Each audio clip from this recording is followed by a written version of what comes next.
გამარჯობა, ეთერშია ქრონიკა 14 საათზე ახალ ამბებს გიორგი აბაზაძე გაგაცნობთ. ლიდერი კავკასიაში და უკრაინასა და მოლდოვასთან შედარებით ორჯერ მეტი ეკონომიკური ზრდა გაეროს ანგარიში და პროგნოზები საქართველოსთან მიმართებაში. ოქროს კიდობანში ხანძრის მიზეზსა და მიყენებულ ზარალს სწავლობენ.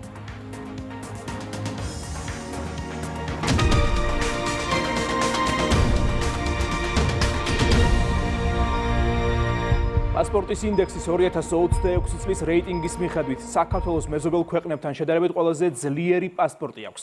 ამ მაჩვენებლით 2012 წელს ქვეყანა 73 ადგილზე იყო, 2022 წელს 42, ახლა კი 33-ზე დაწინაურდა.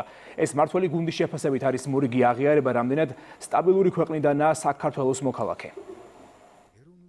პასპორტების რეიტინგი არის შეფასება იმისა, თუ კონკრეტულ ქვეყანაში რა მდგომარეობა სტაბილურობის თვალსაზრისით.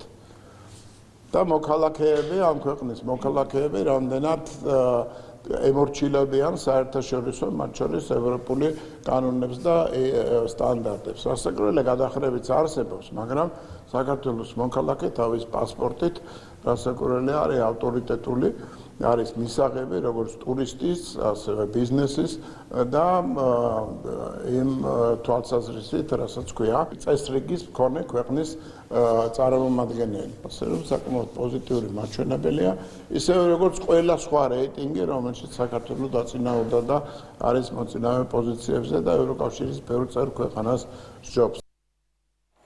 გაეროს ანგარიში და პროგნოზი, რომლის მიხედვით 2026 წელს საქართველო კავკასიაში ეკონომიკური ზრდის ტემპით ლიდერი იქნება, მართველი გუნდისთვის მორიგი დადასტურება, რამდენად სწორია ხელისუფლების გეზი სახელმწიფოს განვითარებისთვის.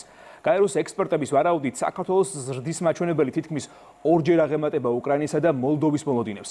დოკუმენტის თანახმად, გასულ წელს დაფიქსირებული ძლიერი ეკონომიკური ტენდენციები გაგრძელდება. ეკონომიკურ აქტივობას კი მნიშვნელოვანი იმპულსი მისცა ორმა საკვანძო სექტორმა, ტურიზმმა და მშენებლობამ. 5.4%-იანი ზრდა მნიშვნელოვნად აღემატება მეზობელი ქვეყნების აზერბაიჯანისა და სომხეთის მაჩვენებლებს. გაეროს პროგნოზი და არსებული კვლევები აჩვენებს კიდევ ერთხელ ადასტურებს, როგორი სწორი გეზი უჭირავს ჩვენი ქვეყნის ხელისუფლებას, ქვეყნის განვითარების, ეროვნული უსაფრთხოების, ეკონომიკური ზრდის თვალსაზრისით და ეს შედეგები სახეზეა და მე ვფიქრობ, რომ სახელმწიფო გახდა ამიერკავკასიაში ლიდერი სახელმწიფო და მე ვფიქრობ, მისაბაძი სახელმწიფო ყველასთვის თუ როგორ უნდა განავითაროს ხელისუფლებამ სწორი გეზით ქვეყნის მომავალი და როგორ უნდა იქნას შემდეგ აგებული ამ ყველაფერზე ეკონომიკა. ეს არის ამის დამადასტურებელი. მთელი მსოფლიო აღიარებს, რომ ეს არის ფაქტი, ეს არის ციფრები, შესაბამისად ის, რომ ჩვენ ეკონომიკურად უსწრებთ ნებისმიერ, ესე ვთქვათ, მოლდოვას, უკრაინას და კანდიდატ ქვეყნებს მინიმუმ დემოკრატიის ინდექსიდან მათ შორის ეს არის ციფრი და ამას ვერავინ ვერ უარყოს. გაეროს ანგარიში როცა გეუბნება, რომ შენ ხარ მოწინავე მინიმუმ კანდიდატ ქვეყნებს შორის და კიდევ უფრო მეტიც რეგიონში ეკონომიკური წინსვლით იქნება ეს დემოკრატიული ინდექსით იქნება თუ სხვადასხვა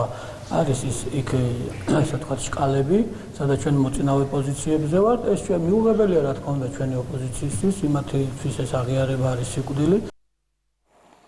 მიგრაციისა და საპატრულო პოლიციის თანამშრომლებმა გერმანიის მოქალაქე დააკავეს და ქვეყნიდან გააძევეს. მან 4,000 ლარის ჯარიმა უნდა გადაიხადოს და 3 წელი საქართველოში შემოსვლა ეკრძალება.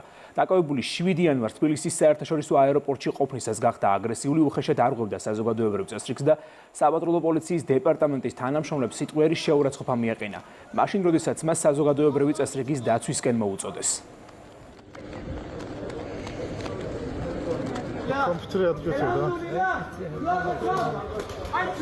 სავაჭრო ცენტრ ოქროს კიდობანში ექსპერტ კრიმინალისტები მუშაობენ. შენობის მესამე სართულზე ასასვლელი გზა გადაკეტილია, რაც შეეხება მაღაზიებს, ყველა მათგანი ჩვეულ რეჟიმში მუშაობს. გუშინდელი ხანძრის შედეგად, რომლის გამომწვევი მიზეზი უცნობია, დაახლოებით 300 კვადრატი ფართი დაიწვა. კაფის ფართი დაიწყო. მალევე მოხდა ლიკვიდაცია, ეგრევე სახანძრო 5 წუთში იყო მობილიზებული, ძალიან კარგად იმუშავეს. რაც შეეხება ოქროს ბირჟას, აქ არაფერი არ დაშავებულა, არც დაზარალებულა არავინ, ჩვეულებრივ რეჟიმში ვაგრძელებთ მუშაობას. პაკურიანი ფესტივალ გიზ-გიზ მასპინძლობს. 2026 წლის პირველი ფესტივალისთვის სამზადისი თითქმის დასრულებულია და 15 საათიდან დამსვენებლებს უმასპინძლებს.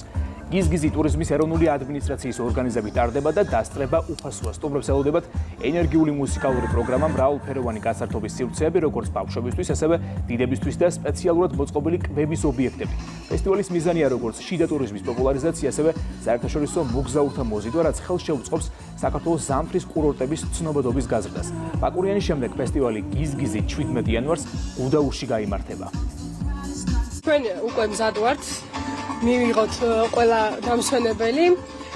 ჩვენ როგორც ყველგან და ყოველთვის გემოფესტიდან დაწყებული რაჭის სახელით ვიღებთ მონაწილეობას და რაჭულ გემრიელობებს წარმოუდგენთ ჩვენს მომხმარებელს. ძალიან კარგი განწყობა იქნება, საღამოს კარგი მუსიკაც და თოვლი რა თქმა უნდა მოვიდა ბაკურიანში და ძალიან კარგია. უკვე მესამე წელია გიზ-გიზი ტურიზმის ეროვნული ადმინისტრაციის ორგანიზებით ტარდება. წელს პირველი სტარტი ავიღეთ ბაკურიანიდან.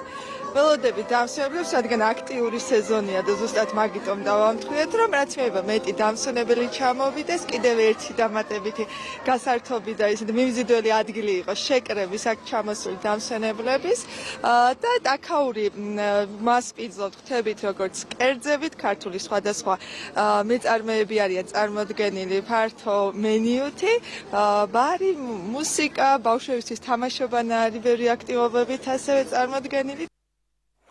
ასეთი იყო ახალი ამბები ამ დროისთვის. ქრონიკა ეთერში დაბრუნდება 17 საათზე. დროებით.